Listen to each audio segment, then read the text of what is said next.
Tšau,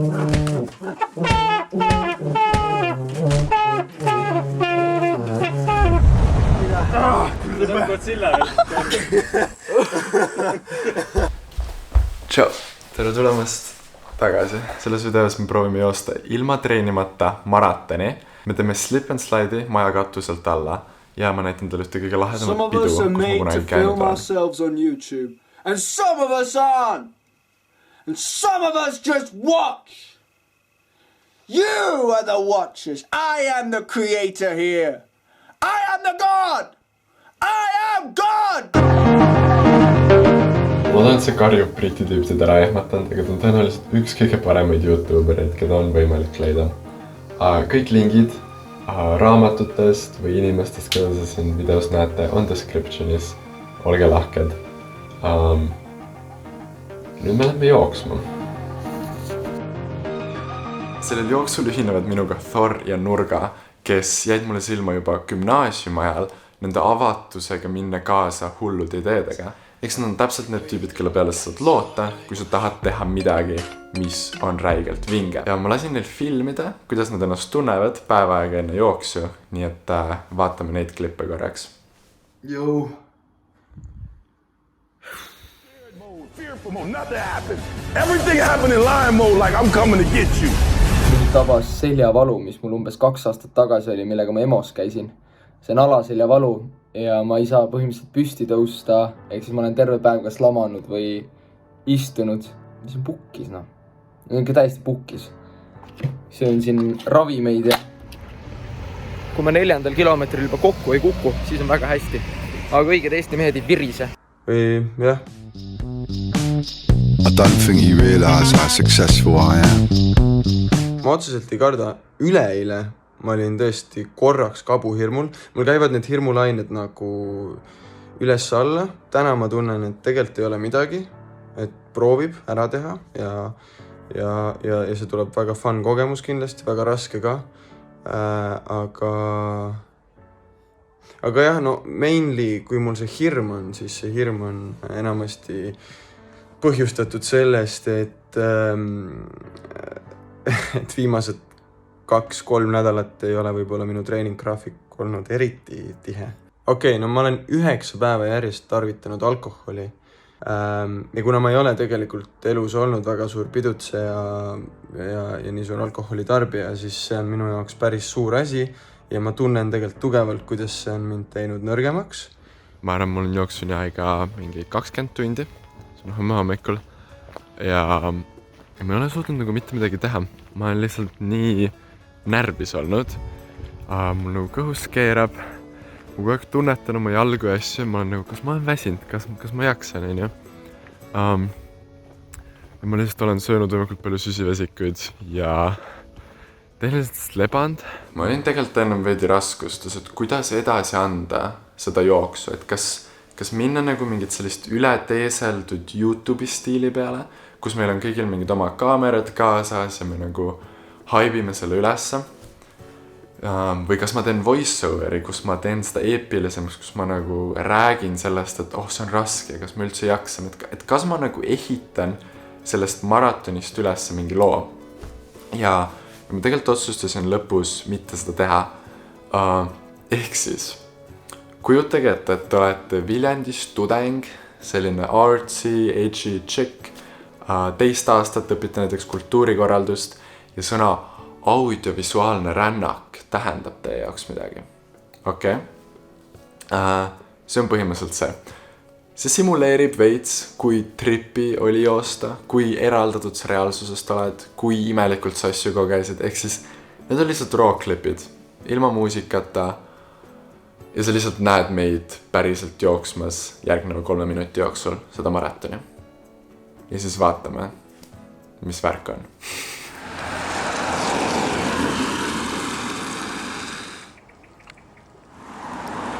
Tšau. Okei. Läks. Teeme ära. Väga hull. Meil on currently paduvihm. Mis on veits tööta. Me oleme nii vähe jooksnud, ma ei suuda ette kujutada hetkel nagu seda päris jooksu. Me oleme kellegi põllul. See on veits paha, aga proovime ruttu ära minna. Me oleme hetkel kuskil Tabasalu juures. Kus me üldse? Tund aega on joostud, 9 kilta. 1/4 maratonist. Me oleme Tabasalus. Mul on tunne, et need esimesed nagu ajuhäinekellad, mis hakkavad nagu ütlema, et jõu mees, võta rahulikumalt. 16 kilta. Muraste, 16.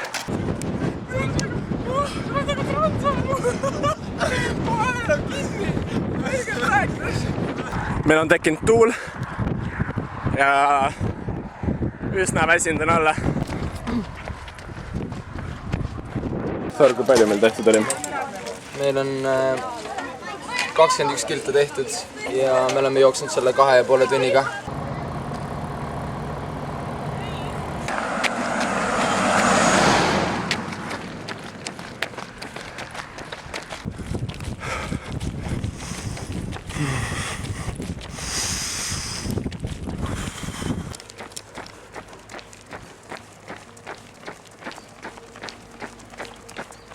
Umbes 27 kilomeetrit on joostud.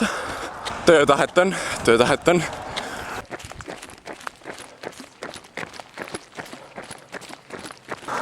Pole ammu rääkinud midagi kaameraga. Ma vist olime nii väsinud, et ma ei olnud mingi 10 kilta mõelnud isegi selle, et mul on kaamera kaasas. Meil oli söögi-joogi paus Keila ja poe juures. 30 kilta on tehtud.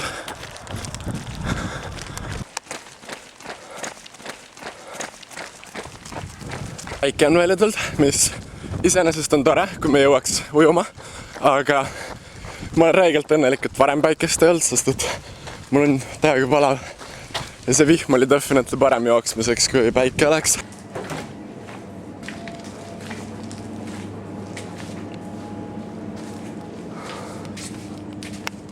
See on meie viimane poeskäik enne maratoni lõppu.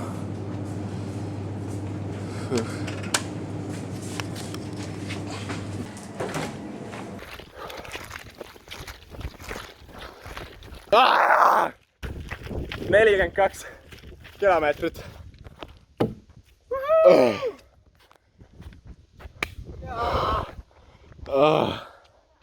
Oh my god.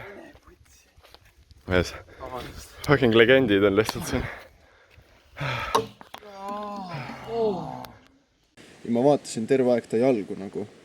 No nagu lihtsalt, et hoida tähelepanu kuskil, sest tundus raske nagu kuidagi hajabil olla, nagu et siis et lihtsalt nagu hoida ühes kohas tähelepanu ja mitte nagu mõelda millelegi. Ja siis ma nagu läksin täiega sinna sisse ja lõpuks ma nagu nägingi ainult jalgu. Ma võtsin nagu pilgu nagu sellelt nagu Liloveri jalgadelt ära ja nagu ma ei arvanud nagu midagi juhtub. Võtsin nagu pilgu ära ja siis nagu kõik ujus nagu. Ja nagu mul oli siuke tunne, et minu keha on paigal, aga nagu tee liigub. Ja seal olid mingid lombid maas ja need lombid nagu muutsid nagu kuju. See oli nagu räme ja siis ma nagu tõstsin pilgu üles. Ja kõik nagu kuidagi nagu sätend või nagu kuidagi nagu ma ei tea nagu trippis ja see oli nii jõudne, sest ma mõtlesin, et ma hakkan nagu pilku tasku viskama, vaata. Pilku. Kuidas sa ütled? Pilti äkki? Pilti tasku viskama, jah. Pilku võib ka. Aga siis mõtles, et äkki see oli hüpnoos, siis ma hakkasin mõtlema, et jaa, äkki oli nagu. Siis ma ei ole kunagi midagi sellist kogenud. Ja tavaliselt on see, et kui sul hakkab nagu pilt tasku minema, siis sul nagu paha ka veits, vaata. Ja nagu veits. Jaa, igatahes me põhimõtteliselt käisime ujumas praegu. Mattias Randurit tuli meile järgi ja proovin elusalt koju jõuda ja siis mõtleme, mida see kõik tähendas. Analüüs jooksust.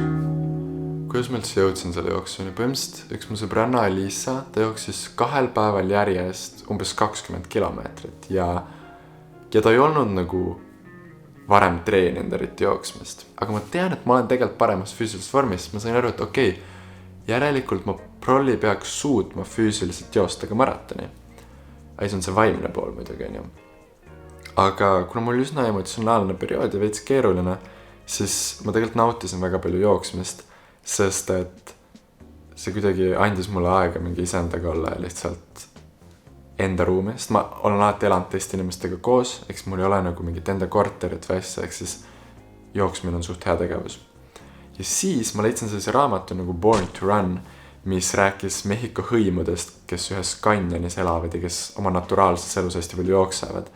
Ja see oli hästi inspireeriv ja siis nad tegid lõpuks mingi ultramaratoni tüüpidega võistlust, et hõimutüübid versus siis Ameerika mingid parimad ultramaratoni jooksjad. Ja see oli mingi 23 aastast tüüpi, kes paar aastat tagasi alles hakkasid üldse jooksmisega tegelema, nad mingi täiega pidutsesid ja tegelikult mingi surfasid ja nii. Ja nad hakkasid jooksmisega tegelema. Kujuta ette, sa oled 23 ja sa jooksid kuskil kanjonis mägede vahel hõimutüüpidega võidu mingit 60 miili. Ja see oli räigelt eepiline raamat igatahes. Ja siis ma olingi selles vaibis, et teha midagi sellist. Esimesed 10 kilt olid tegelikult väga kerged, me lihtsalt jooksime TalTechi juures kui Tabasalu poole. Ja meil oli fun, ma ei olnud nurgat näinud üliammu, sest ta on lavakas. Ja see oli lihtsalt lõbus, aga ma jooksin vibramitega, mis on põhimõtteliselt nagu barefoot jalanõud. Ja see teeb kindlasti jooksmise veits raskemaks, aga samas sul on parem tunnetus ja ma nagu filosoofiliselt tegelikult usun, et me võiks joosta ka põhimõtteliselt palju jalu. Ja et jooksualanud ei ole täiesti vajalikud, aga no ma kohe jõuan selle praktika poole peale, kus umbes selline 20 kilomeetri juures ma olin juba oma nagu füüsilistes võimetes hakanud veits kahtlema, sest et siis juba oli raske ja see ei olnud nagu võhm, mis on raske, vaid sul hakkas mingi liigestel valus ja lihased hakkasid väsima, aga nagu otseselt võhma peale see ei läinud.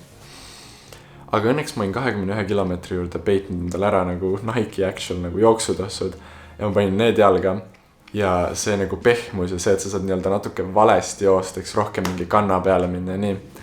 See tegelikult oli ülimõnus ja siis edasi mul läks isegi nagu veits kergemaks. Me käisime kogu aeg poodides, on ju, asja mingi batooni ja vett. Ja tegelikult mis nagu lõpus on probleem oligi see, et kogu aeg oli tunne, et jalg võib krampi minna. Nagu üks vale liigutus ja mul võib puus või mingi muu koht krampi minna. Ja nagu see hirm oli see, et sul on korraks kerge ja siis 100 meetri pärast sul on uuesti raske ja siis ta käib nagu korda mööda. Ehk siis seal ei olnud nagu ühtlast rasket tunnet, et ma annaks alla, vaid sul oli kogu aeg hirm, et nüüd võib tulla see hetk, kus ma enam ei saa joosta. Tegelikult kui see tehtud oli, siis selles ei olnudki midagi väga rasket. Muidugi me jooksime aeglaselt, meil võttis aega see kõik mingi 6 tundi ja see ei ole nagu lahe, et me ei treeninud. Ma hea meelega oleks päriselt treeninud ja ma tulevikus tahan treenida, et sellised asju saaks ohutumalt teha. Aga kui sa nagu väiksest peale tead seda sõna maraton, siis see on nii naljakas, et saad seda lihtsalt teha. Nagu et see lihtsalt on üks päev sinu elust, kus sa ärkad üles, sööd, lähed jooksed, õhtul tuled koju, sööd, lähed magama ja see on päev, kus sa jooksed maratoni. Ja võib-olla üks asi, mida ma siin kanalil tahangi näidata, on see, et kui palju veidraid ja naljakaid asju sa saad lihtsalt oma elus teha. Kui palju võimalusi on asjadest, mida sa saad lihtsalt puhtpraktiliselt teha. Ja et maratoni jooksmine ei ole midagi tülikat, vaid see on lihtsalt üks päev sinu elust. Midagi selles on väga naljakad. Hetkel ma lähen oma sõbranna maakoju, meil nad varsti ära lammutavad. Seal saab igast staffi teha, neil on seal väga lahe pidu ja ma vaatan, kas ma saan katuselt alla sõita. Slip and slide, baby.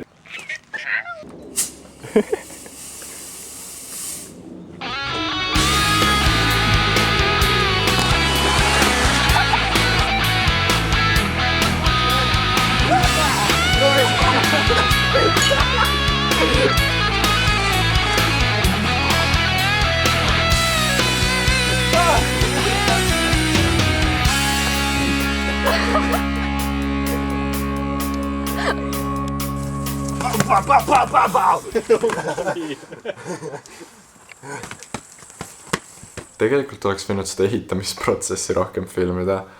Mul oli veits kiire ja see tegelikult ei oleks see videosse vist ära ka mahtunud. Aga see oli üpriski straightforward. Me panime mingid vaibad või foami tükid või alusmadratsed. Asjad lihtsalt sinna alla katusele ja siis panime kasvuhoone kile topelt sinna peale, teibid ääred kinni, vee seebi segu põhimõtteliselt valad lihtsalt ülevalt alla. Ma oleks saanud alla tegelikult panna mingi suurema madratsi hunnikut, ma oleks saanud nagu mingid coolimaid trikki asju teha, aga meil oli mingi 2 madratset, ehk siis põhimõtteliselt sa pidid jalgadele maanduma või muidu sa saad haiget. Yeah, that's about it.